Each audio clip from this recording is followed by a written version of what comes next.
we feel represent a cross-section of our community who we feel, like many Americans, have been telephoning and emailing and in some cases just yelling at the television, expressing those emotions. Well, usually when you do that, you can't get a response, but we've arranged things to be interactive so that now you can talk to your television and have it talk back to you. You've been seeing emails and comments from viewers all day. We will continue that, as well as hearing from these people in the studio. I don't believe we have a phone hookup yet, but if you've got a telephone and not a computer, call somebody that has one and have them send an email to us.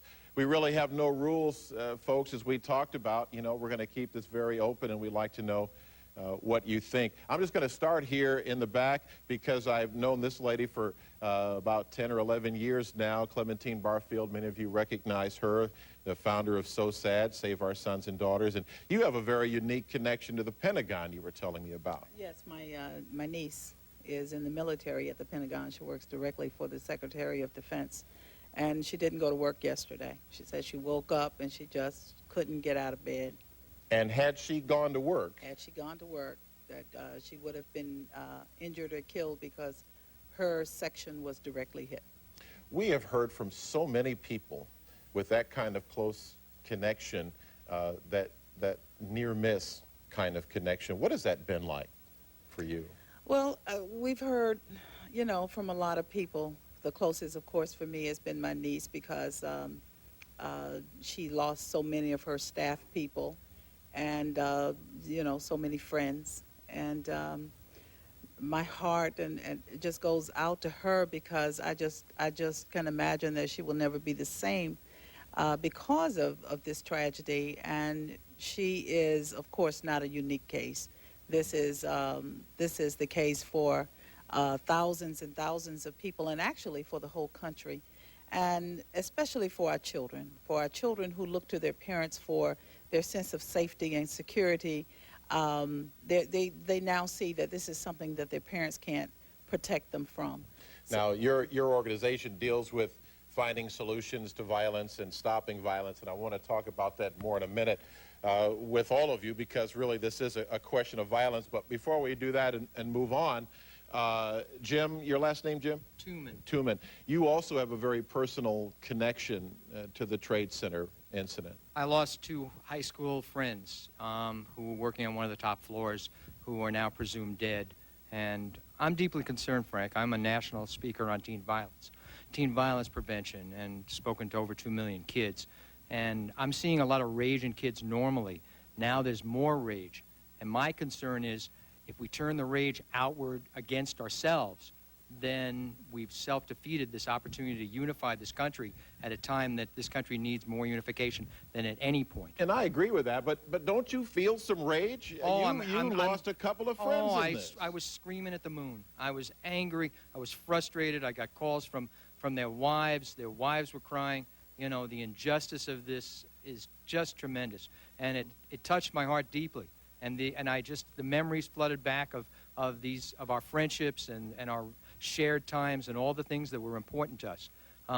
But I know that if I go out and I take this rage out in the street and I do, you know, active violence and I do road rage and everything else, then I have again taken this energy that, you know, this whole thing that has happened to us as a country, then I have taken it and personalized it and gone out and created more detriment in our culture than I need to. I need to be kinder now. I need to remember them as wonderful, caring, loving people and be kinder and teach the children, as I'm capable of doing, to be kinder. As we're on the road to that, though, is there anybody, let's start with the anger.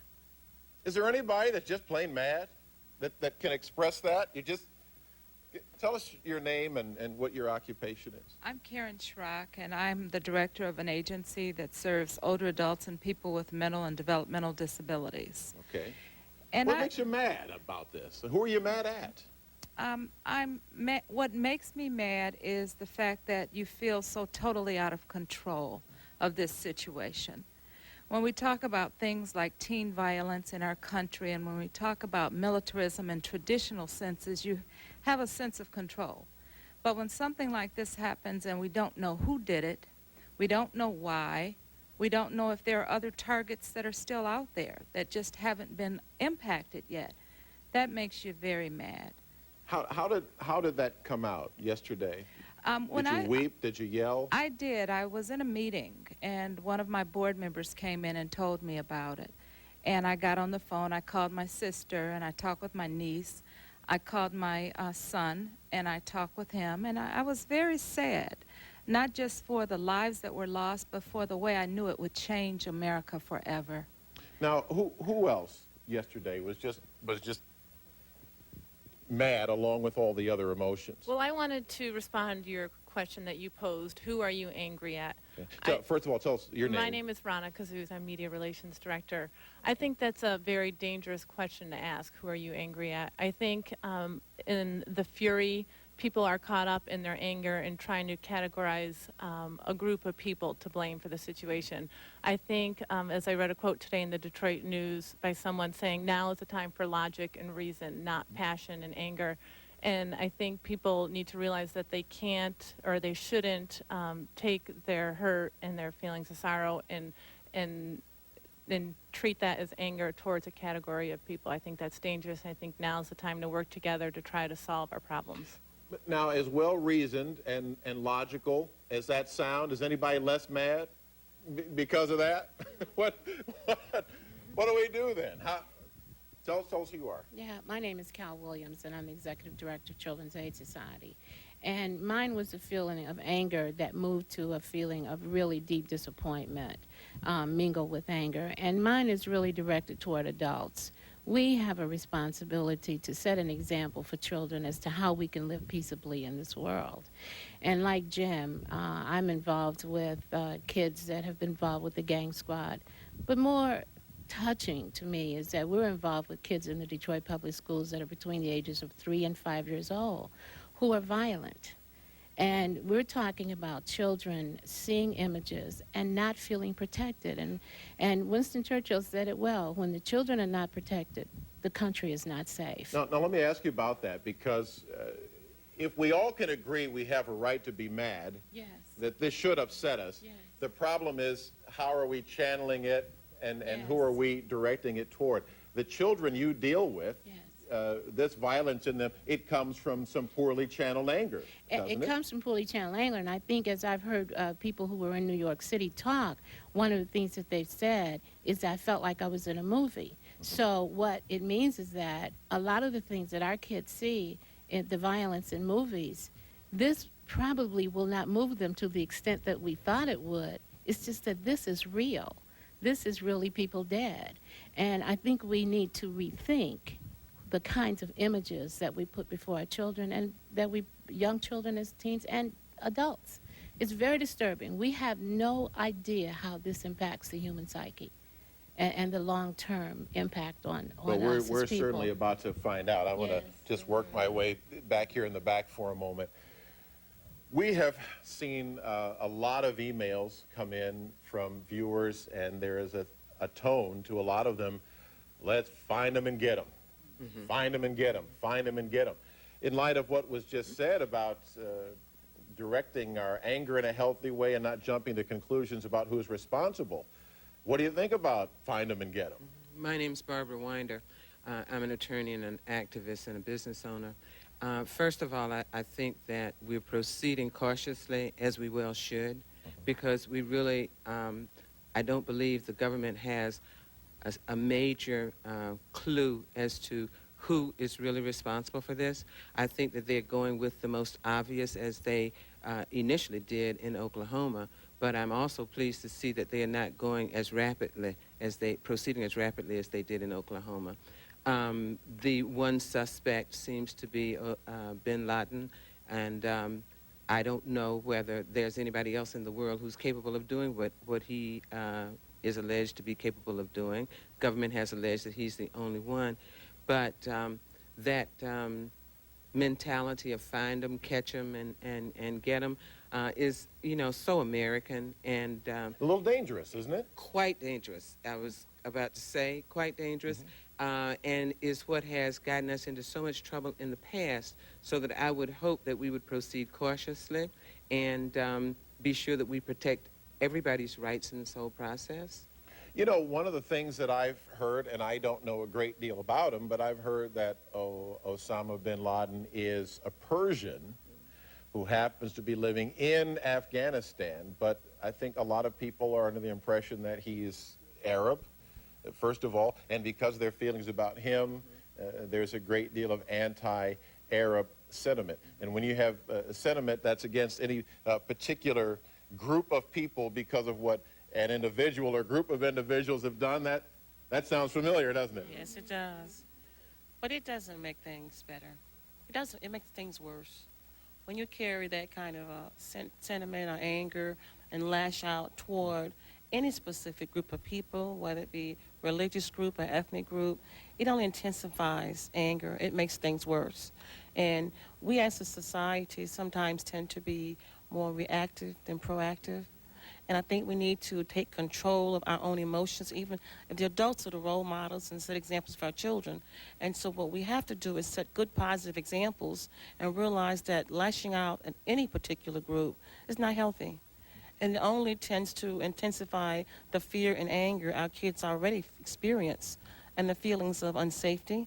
Yesterday was a traumatic day for many, many kids. Now, tell me your name and what you do. I'm Jeannie Fulton. Okay. I'm the president of Southfield Area Council PTA. I'm a very active parent, activist in my community. Professionally, I'm a social worker. So you were very close to school children. Very close to school yesterday. children. Now, what was it like around them? Yesterday, I had the experience of working the polls. So I was at several schools checking and see how the voter turnout was. And as I saw parents frantically coming to the schools to pick up their children, they wanted to be close to them. They wanted to that bonding and that nurturing, and they wanted to help them feel safe. Many parents perhaps overreacted, but the first natural thought we have are our babies. And so as parents were coming into the parking lots, they were not concerned about voting. They were concerned about letting their babies know, I'm here to protect you and keep you safe. Is anybody, because I think the thing about the anger issue is that we can be angry that it happened, and we can even be angry at the individuals responsible, not because of their nationality or political affiliation as much as for their individual willingness to be involved in something like this. But along those lines, one of the things that makes me angry is that their terrorist act worked.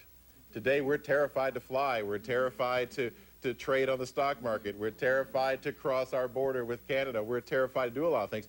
Is there anybody that's really upset about the fact that we're terrified like they want us to be? Of course, it's not safe anymore for us. I mean, you know, we've developed a culture that perceptively, in terms of us, is a safe culture on this earth. And the challenge is, how do you get back to that safety?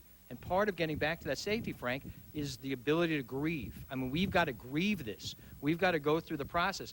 We're not a grieving culture. I mean, you go to a funeral and 15 minutes later you're back in the office. So we don't get a chance to really grieve through this process. And in order to feel safe, you've got to go through a step-by-step grieving approach to get back to that feeling of centeredness. And families have got to encircle the wagons now. They've got to go back. You know, when Princess Diana died, there were all these outpouring of flowers left on curbs, and I was in New York at the time. So there's a process we have to follow, a natural human process that people need to go through. That to circle the wagons back to the families, to make kids feel safe, to make kids feel protected, to make kids feel loved, to make kids feel valued. Those are really vital things. Thank you. We're going to take a break here in a moment, folks, but we want you to stay involved. We definitely have your emails coming in. We're putting them on the screen. Stay involved and stay tuned. We'll have more of this coming up at 5 o'clock. Guy and Diana, back to you. All right, thank you, Frank. You know, no matter how it's done, there's a definite need for people to express themselves. And many are showing their true colors. The flag sales are through the roof. Unfortunately, people can only put it up halfway on the pole. We want to go back to ABC. They've been talking to a reporter down in Florida discussing the search warrants executed down there looking for 2 terrorists. And you asked the proprietor, would this qualify him to fly a 757 or 767? And that's just a small local flying school. But we have to be careful who it's channeled at. We have some new members of the panel here. Has this situation angered you? Very much so. It just saddened me more than angered me right now. But I feel more anger kicking in. But right now it's just seeing the aftermath and just thinking about all the people who are hurting and are going to hurt when they find out that their loved ones are gone. We've heard a lot about fear and security today, new security measures you heard about. Is anyone particularly afraid or think that fear is something that we can't set in? Who is particularly concerned about the fear question here? Clementine? My concern is that we acknowledge that people do have fear and that they are encouraged to express that fear. Children are encouraged to articulate their fears, and that is normal to have such fears, especially in light of the things that have happened. The important thing for us to do, all of us right now, is to develop an emergency plan. One of the first things that we did at SOSAD was to activate our crisis response team. Just in case we had a problem, a situation here, we would be ready to respond. And you called the city of Detroit yesterday to find out what their plan was. I their did. Disaster plan. What was their response? I didn't get an answer. How about the county level? What's Wayne County's disaster response plan? Well, I did get an answer there, but they didn't know anything about a response plan.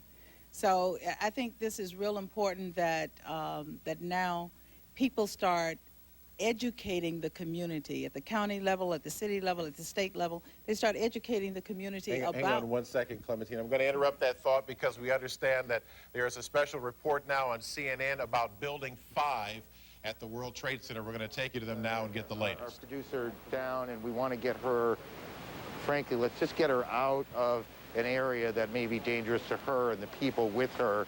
But again, officials are moving people away because of the danger that a building, One Liberty Plaza, may be on the verge of collapsing, starting to buckle. We're keeping an eye on it as we talk to you. You know, Detroit and Wayne County, at least a lack of somebody able to articulate it to you. What I really want to know is, you know, what's your reaction? How does it make you feel to know that nobody can just tell you a clear-cut plan for what happens in a disaster like that? And you know, if I'd called other counties, I probably would have gotten a similar response. But that does not have to continue to happen. It is time to educate the community about the, well, first of all, develop a plan if you don't have one, right, and then educate the community as to what that plan is. Because people were running red lights yesterday, running stop signs. They were panicking. Everybody was panicking, and you know what? And I want to get over here because this came up. Panicking and paying $5 a gallon for gas. What's that about? Right. Creating emergencies where none exist.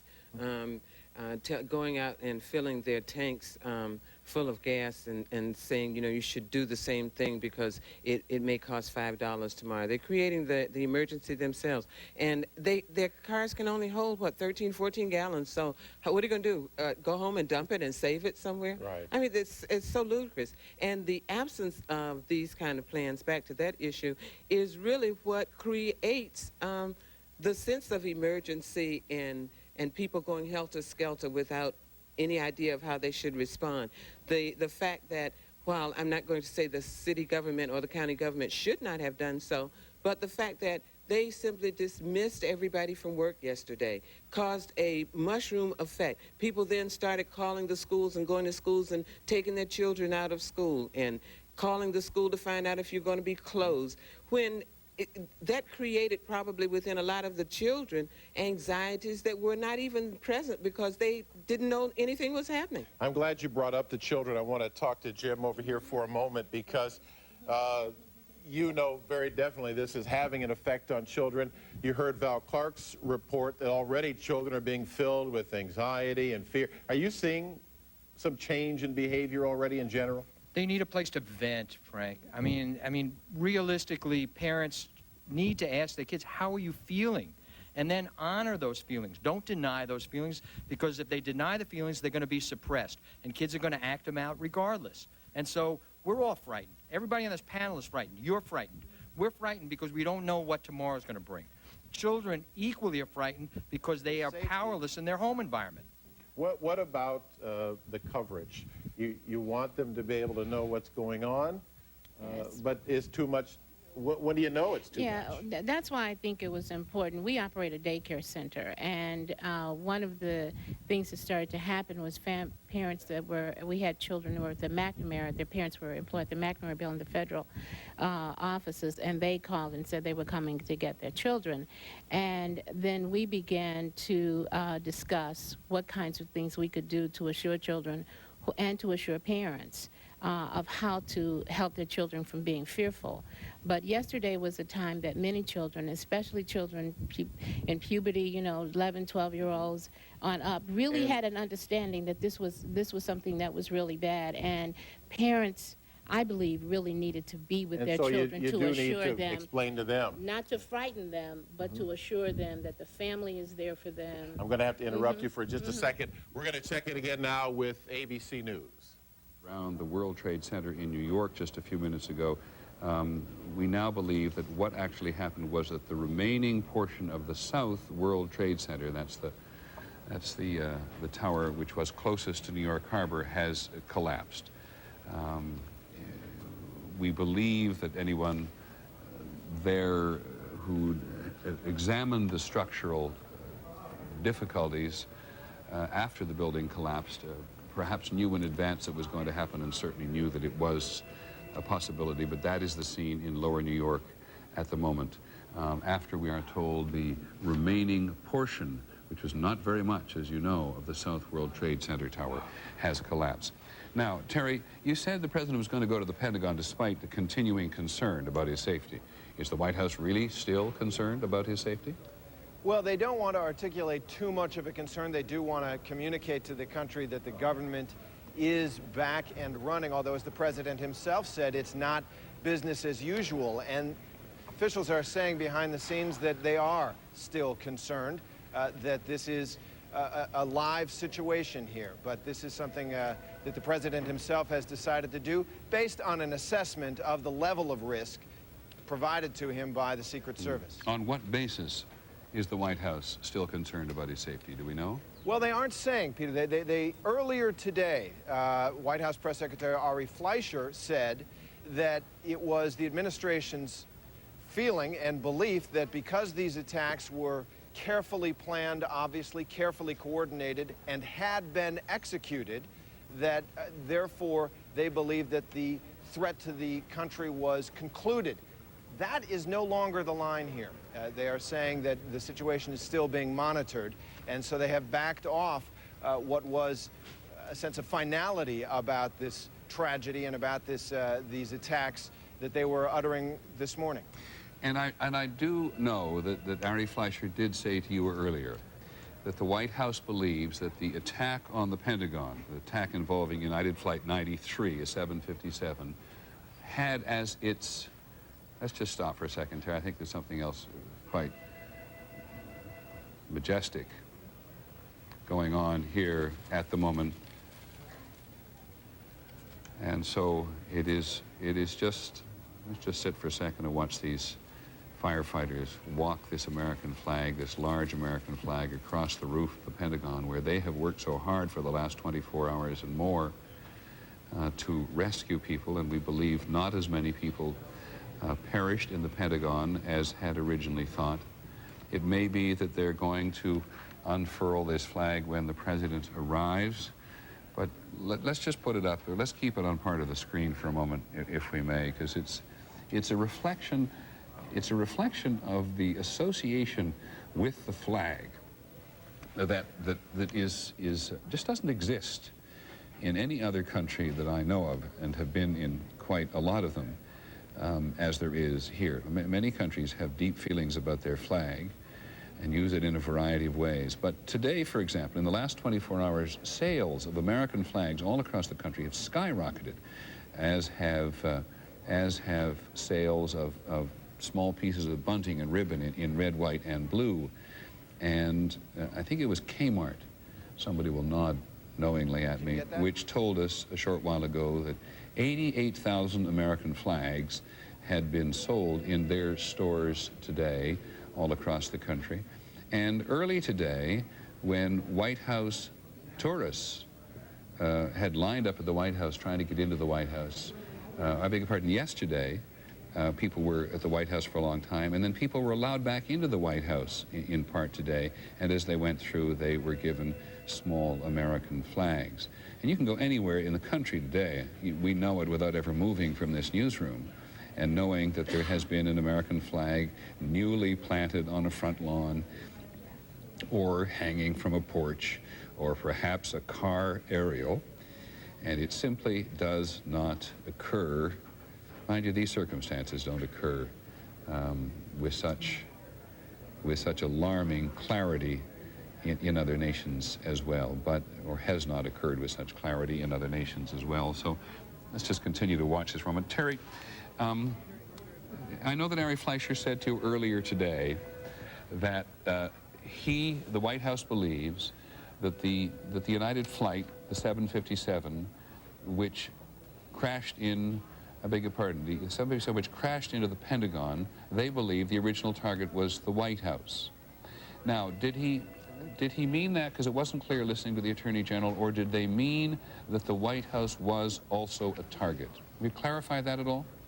Yes, he did. He indicated in unequivocal terms that that plane, which ended up crashing into the Pentagon, was originally intended, according to the specific and credible information, and that is a phrase that government officials, as you know, use in order to indicate that they are basing it on intelligence sources, live intelligence sources, that information led them to believe that that plane was headed for the White House originally. Why it diverted to the Pentagon, we don't know, but we can tell you it had a very unusual path, not only because it hit the Pentagon, but it did sort of circle around the Capitol building. There's some speculation that perhaps it couldn't find the White House. If you've flown into Washington, you know that the White House is nestled in this beautiful national park of a place here, and it may be that it was just hard to find for them, but that's what they're saying. And on the subject of the flag, if I may, Peter, you're so right about the spontaneous nature of Americans' love for the flag. All day, up and down the famous fence in front of the White House, people have just marched silently with flags. I just saw 4 children walking with a big flag, and there is a small gathering of people out there right now just standing, holding an American flag. Okay, Terry, now let me go on, if I may, about this investigation. Mr. Fleischer also said there was a credible threat by the commercial jets involved to Air Force One, and yet the president was in Florida and Louisiana and Nebraska when these events occurred in the New York-Washington area. What did he mean by they posed a credible threat to Air Force One? Well, once again, he did not want to go too far down the path of telling us what the nature of the information was or why they felt Air Force One was under threat. We know that it was accompanied on its last leg and possibly as well its earlier legs as well by fighter jets. Ann Compton, who was on that plane, said it flew at an unusually high altitude. She said 40,000 feet. It is apparent that the White House believed that these planes that were hitting buildings, maybe one of them, perhaps the one that crashed in Pennsylvania, was originally intended to take out Air Force One. That's all we can go on because they aren't going any farther. And yet the president and Air Force One were in Florida at the time of these attacks on New York and Washington. Yes, he was in Florida and took off, originally intending, it seems, to head back to Andrews, but then diverted to Barksdale Air Force Base in Louisiana. The question was asked repeatedly, why take off if there's a threat? And obviously they have a plan, a system in place, and they felt that the safest place for them was 40,000 feet up with some F-16s around them. Okay, thanks, Terry Moran at the White House. And we know when, these are questions I think are going to get asked time and time again about the threat, in part because people are still uncertain what happened to United Flight 93, and that's the one that was originally scheduled to fly from Newark to San Francisco and which crashed near Johnstown, Pennsylvania. So these questions are going to be asked, I think, time and again, and Mr. Fleischer put this on the table today, and as Terry says, doesn't want to go any farther with it at the moment, but there were certainly a good number of questions about it at the White House briefing earlier today. Now, Terry, do we know when the president precisely is going to go to the Pentagon?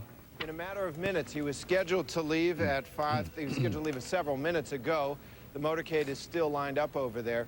His day has been packed, as you can imagine. Congressional leaders have been over here. He's been meeting with national security officials. He's been on the phone all day with world leaders, and so it's understandable he's running a little late. It's pretty clear, I shouldn't say it's pretty clear that this is being put up specifically for the president, but it's coincidental. It coincides with the president's visit to the Pentagon, and whatever it is, as Terry has said, and I think we all agree, another expression of Americans' deep affection for the flag, and how it helps to sustain the national vigor and the national sense of purpose and will at a time like this when so much of the world has its eye on America. A couple of items about financial markets here today.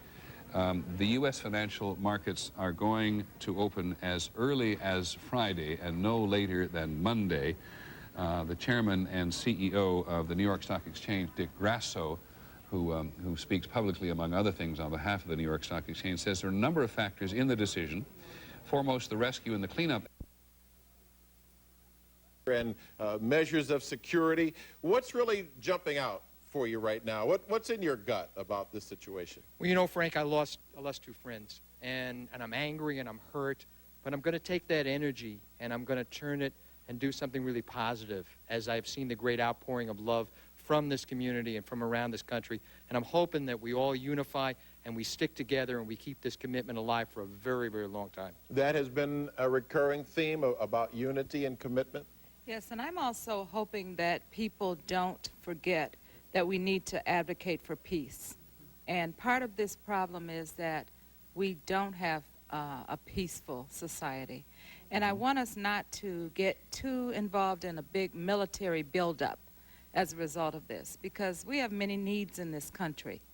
And we can get carried away by this incident and say, okay, let's build up a lot of big military. And yet there are the hawks that think this is exactly the time to do that. I'm hopeful, Frank, that we will, all of us, rely on some kind of spiritual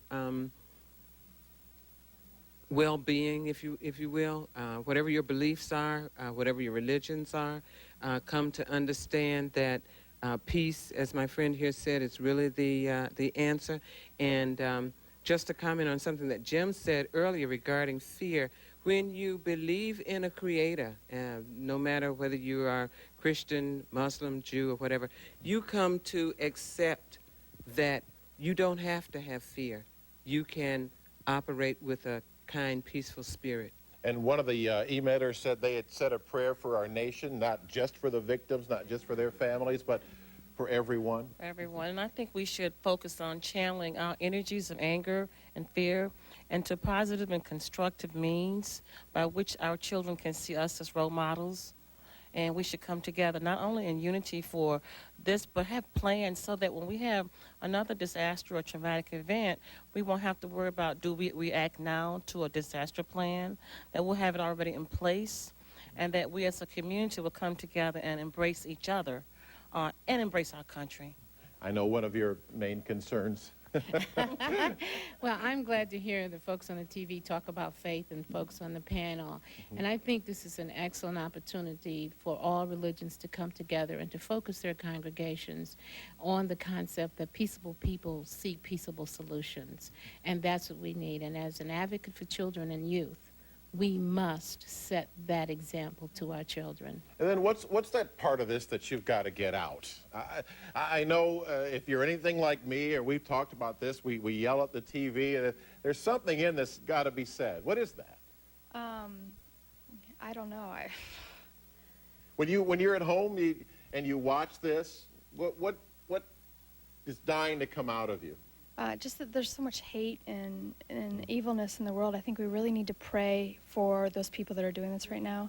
Any other plans of attack that they may have against us, I think we need to be praying for them in their hearts and for these things to be stopped. And for our military and our people in the government to get a handle on this and be able to find out what's going on and stop anything else from happening. Okay, well, thank you. It's been wonderful talking to you all, and I think one of the things that we've certainly seen here, that we've heard here, is that while there is an idea that we have a right to be angry, that we are sensible to be afraid. We should channel that anger into constructive ways, and from this point on, look for some solutions for our safety and our security. Guy and Diana, back to you. All right, thank you very much, Frank. You know, in New York yesterday, it looked like a nuclear winter, although the sun shines today.